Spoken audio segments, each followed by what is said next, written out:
अस्सलामु अलैकुम वरहमतुल्लाहि वबरकातुहू। नाज़रीन, मैं हूँ कारी आबिद रहमान।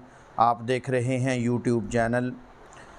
आज मैं आप लोगों को ऐसे लोगों के बारे में बताऊँगा कि जो नामर्द होते हैं और शादी के काबिल नहीं होते, या शादी हो जाती है तो बाद के अंदर औरत की ज़रूरत को पूरा नहीं कर सकते, उसकी ख्वाहिश को नहीं पूरा कर सकते। तो उसकी क्या वजह है?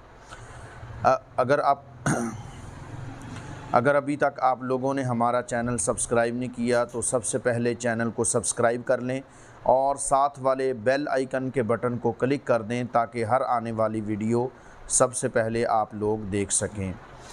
देखें भाई, मेरे ख़्याल में इसकी सबसे बड़ी वजह ये है, हो सकता है कि और भी वजूहात हों, या जो वजह मैं आपको बता रहा हूँ हो सकता है कि आप मेरी बात के साथ इत्तेफाक करने पर तैयार ना हूँ। बहरहाल मेरी एक राय है, वो ये है कि बहुत सारे घराने ऐसे हैं, बहुत सारे वालिदैन ऐसे हैं जो अपने बच्चों की शादी जो है वो टाइम पर नहीं करते। मिसाल के तौर पर एक बच्चा है, उसकी शादी की सही उम्र 20 साल है, ज़्यादा से ज़्यादा 22 साल, लेकिन वो 30 साल से ऊपर का हो जाता है, 35 साल का हो जाता है, उसकी शादी नहीं होती।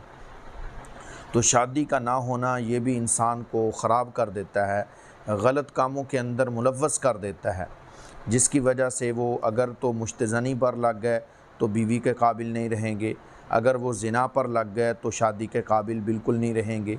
तो इस तरह की जो वजूहात हैं, जो इस तरह के मसाइल हैं, ये मुआशरे के अंदर आम हो रहे हैं।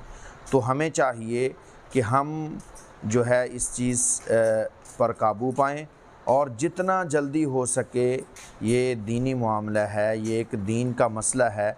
नबी पाक सल्लल्लाहु अलैहि वसल्लम ने फ़रमाया है कि इसके अंदर जितना ज़्यादा हो सके तुम जल्दी करो, ताकि वक़्त पर आपका काम पूरा हो सके, तो गुनाहों से भी बच सकेंगे। मुझे अपनी खुसूसी दुआओं के अंदर याद रखें। अगर आप लोगों को ये वीडियो पसंद आई है तो इस वीडियो को आगे भी ज़्यादा से ज़्यादा शेयर करें ताकि और लोगों का भी फ़ायदा हो सके। अस्सलामु अलैकुम वरहमतुल्लाहि वबरकातुहू।